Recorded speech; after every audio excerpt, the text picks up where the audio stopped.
जो दोस्त भी इंग्लिश बोलना ठीक करना चाहते हैं, प्रो टिप दूँ सब दोस्तों को, जिस दोस्त को हेजिटेशन है, सबसे बड़ी प्रो टिप, आप अगर इंग्लिश बोलना चाहते हैं ना, तो सबसे पहला जो क्लियर इसका ये है कि आप बुक पकड़ें कोई भी, शीशे के सामने खड़े हो जाएं और सिर्फ ऊंची आवाज़ में पढ़ें, बस बस, और कुछ नहीं करना।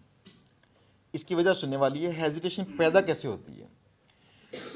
पैदा ऐसे होती है कि हमारे दिमाग का ना फीडबैक सिस्टम है। ये देखिए कान हमारे, जब हम बोलते हैं तो हमें अपनी आवाज़ भी सुनाई देती है। ये फीडबैक सिस्टम दिमाग को बैलेंस कर रहा होता है कि मैं क्या करूं क्या ना करूं, कहीं गलत तो नहीं हो रहा। तो जब हम लोग थोड़ा से अजनबी माहौल के अंदर जाके कुछ बोलें, या माइक के अंदर बोलें, या कैमरे के सामने आके बोलें, वैसे हम सारी बातें करते रुकते हैं नहीं, लेकिन कैमरे के सामने हमारी जान निकलती है। पता क्यों? वो अजनबी होता है हमारे लिए, अजनबीत को ख़त्म करना होता है। ऐसे ही बिल्कुल ना, शुरू में जब हम बोलते हैं इंग्लिश, हमारे दिमाग को उर्दू और पंजाबी के अल्फाज उसकी आदत पड़ चुकी होती है फीडबैक की, और इंग्लिश की नहीं।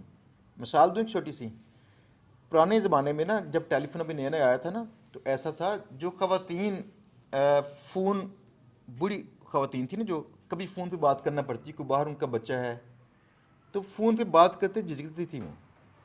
पता क्यों? फ़ोन में बात करते उनकी अपनी ही थोड़ी सी आवाज़ आती थी, थोड़ी चेंज होके, तो इससे हेजिटेशन डेवलप होती है। दूसरी बात यह है कि आप देखिए किसी बंदे से आप अगर ऐसे बैठ के बातचीत करते हैं तो वो शायद आसानी से कर ले, लेकिन जब उस बंदे को स्टे पे लेके आएंगे तो उससे बस ये लग रहा होता है दिमाग में कि कहीं मेरे कपड़े ठीक हैं, कोई गलती ना हुई हो, मेरा नाक ना बहता हो, मेरी फ़लाँ चीज़ ऐसे ना हो, कोई मेरा मजाक ना उड़ाए। तो इस हेजिटेशन का तरीका ये है कि आप जस्ट यूज टू हो जाइए। ये सिर्फ ट्रेनिंग है दिमाग की, आप उसको सिर्फ आदी कर लीजिए।